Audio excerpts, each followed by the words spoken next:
और ये सब लेकिन एक सवाल पैदा होता है कि अगर ज़मीर की आवाज़ पर वोट देने की इजाज़त यहां पर है तो ज़मीर की आवाज़ पर वोट देने की इजाज़त फिर कानून साजी के लिए भी होनी चाहिए। वहां पर भी अगर एक शख्स समझता है मेरी पार्टी जो बिल आ रही है, जो कानून साजी करना चाह रही है, ये सही नहीं है, उसको इजाज़त होनी चाहिए कि वो उसके खिलाफ वोट दे और दूसरी पार्टी के मौक़िफ़ को सपोर्ट कर सके।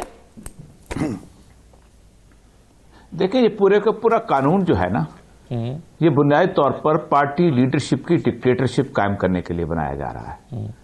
जिन पार्टियों ने चार्टर ऑफ डेमोक्रेसी साइन किया था, उन्होंने अपने लीडर को इस बात की आजादी दी थी कि 10 लोग तो 5-5 करोड़ रुपया ना लें, एक पार्टी लीडर जो है 50 करोड़ ले ले और टिकट दे दे। कौन रोकेगा उसको इस कानून के बाद? और क्या चेक है उसके बाद उसने 50 करोड़ नहीं लिया? और ऐसा होता आया है।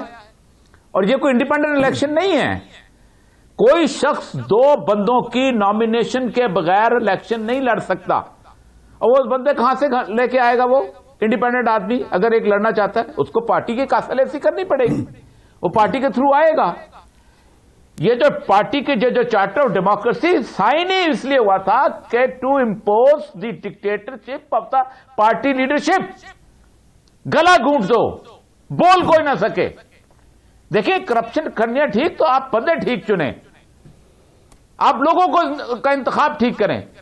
जो कानून है ना, वो इमरान खान को देख के नहीं बनाया जाता है, नवाज शरीफ को देख के भी बनाया जाता है, जरदारी को देख के भी बनाया जाता है, मौलाना फजल रहमान को देख के भी बनाया जाता है। जिम्मेदारी लेंगे, लिख के दे देंगे आइंदा से, क्योंकि हमने कह दिया ओपन बैलेट होगा, तो इसका मतलब यह है कि नवाज शरीफ पैसा नहीं लेगा, वो पैसे नहीं लेगा।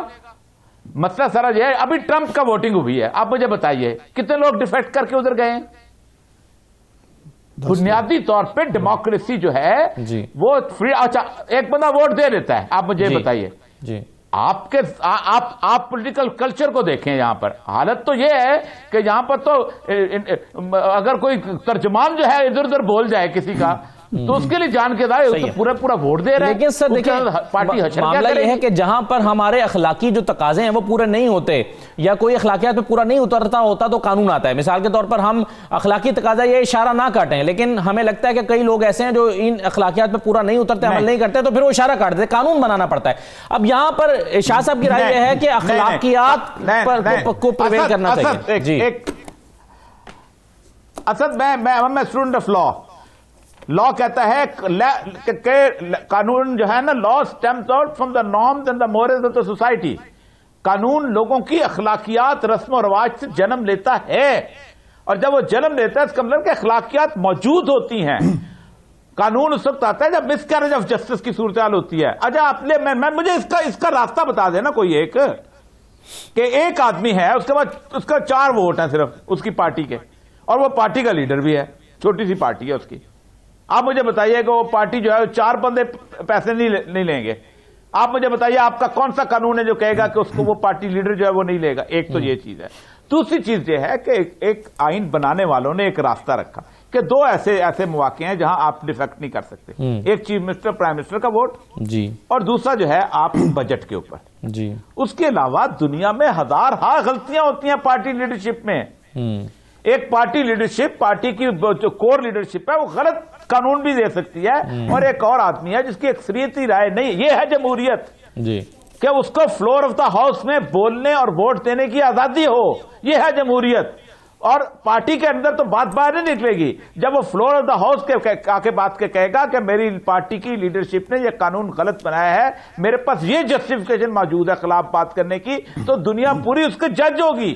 वो बताएगी, वो सोचेगी कि इसने पैसे नहीं लिए हुए, ये दिल से और ठीक बोल रहा है, इसकी आर्गुमेंट ठीक है। ये फरोग हम नहीं देंगे।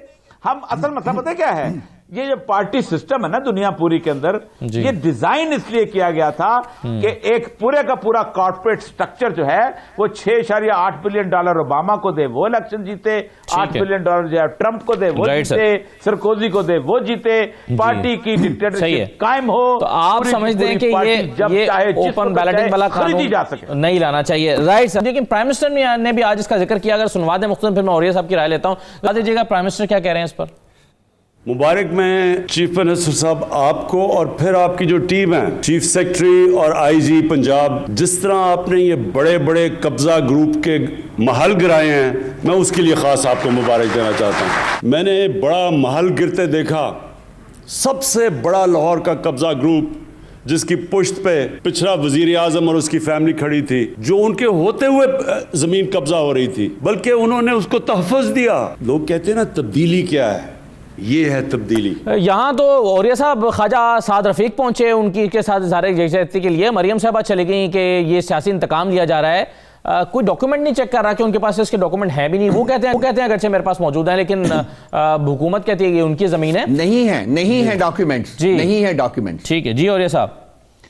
देखें, जो बंदा भी थोड़ा बहुत पाकिस्तान की रेवेन्यू में रहा है, मैं खुद चूंकि ज़ाहिर बात है जो एक एडमिनिस्ट्रेशन में मेरा रेवेन्यू के साथ बहुत अच्छे ताल्लुक रहा है, उसके सामने तो अज़र में शम्स है। वो तो एक मिनट के लिए आंखें बंद करके कह देगा कि कहाँ कब्जा हुआ है और किस किस जगह कब्जा हुआ है। पहली बात है, मुझे ये बताएं कि आम आदमी का अगर कोई हुकूमत हल गिराने जाएगी तो क्या उसका मसला भी कायमा कमेटी के अंदर जाएगा? क्या उसका भी इस्तेकाल? बिल्कुल। यानी आप अंदाजा करें, स्टे ऑर्डर की बात ये करते हैं, स्टे ऑर्डर की बात करते हैं। स्टे ऑर्डर होता है स्टेटस को इज टू बी मेंटेन, के जो एक किसी के हक में नहीं होता।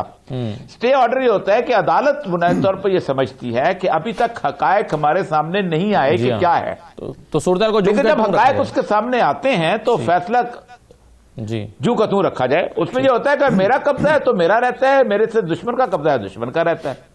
अब जिस वक्त तो स्टे वेकेट हुआ है तो इसका मतलब यह है कि अदालत ने समझ लिया कि हकायक उसके सामने, और सबको पता है ये जमीन किसकी थी, कैसे हुई, किस तरह कब्जा किया गया, और हर एक लाहौर शहर के अगर आज पटवारी जो है ना वह ट्रांसफर कर दिया जाए ना कुछ, तो मैं आपको बताऊं लाहौर शहर के अंदर आधी पार्टियां जो है उनके एमएनए एमपीएस खत्म हो जाएं।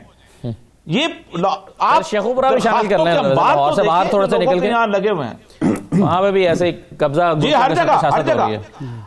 और ये मैं तो कहता हूं इसको एग्जाम्पल बनाना चाहिए। बेवाओं की जमीनें हैं, यतीमों की जमीनें हैं, ओवरसीज पाकिस्तानी जो बैठे हुए हैं थोड़े थोड़े पैसे जमा करके। मैं आपको एक बात बताऊं, कोयटा से एक फैमिली जो है इसी जो टाउन में आई, वहां से बेचारी, मैं चूंकि मैं कोयटा से आया हूं तो कोयटा के बच्चे जो थे वो यहाँ आके, और या फैमिली वाले जो उसका मसला होता था वो मेरे पास आता था, वो यहाँ घर बेच के आई, उसने यहाँ घर खरीदा और उसने इसी जॉर्ज टाउन के अंदर इसी कब्जा ग्रुप को 35 लाख रुपया दिया अपना घर का कब्जा लेने के लिए। ये बड़ी प्रॉब्लम है कि अपनी ही प्रॉपर्टी को छुड़वाने के लिए पैसे देना पड़ते हैं कि जी अब आपने कब्जा चूंकि कर लिया है, ये पैसे लेने चले गए। आपको बताऊं, अगर आज एलडीए के कागजात की सरेआम स्क्रूटनी की जाए, पाकिस्तान की पॉलिटिकल पार्टीज की एलीट जो है वो कटहरे में आ जाती है। जी हाँ बिल्कुल, इरशाद साहब बहुत सही हुआ है और ये एग्जाम्पल बनना चाहिए। और एक प्रॉपर्टी की 2-2 3-3 रजिस्ट्रियां लोगों के पास।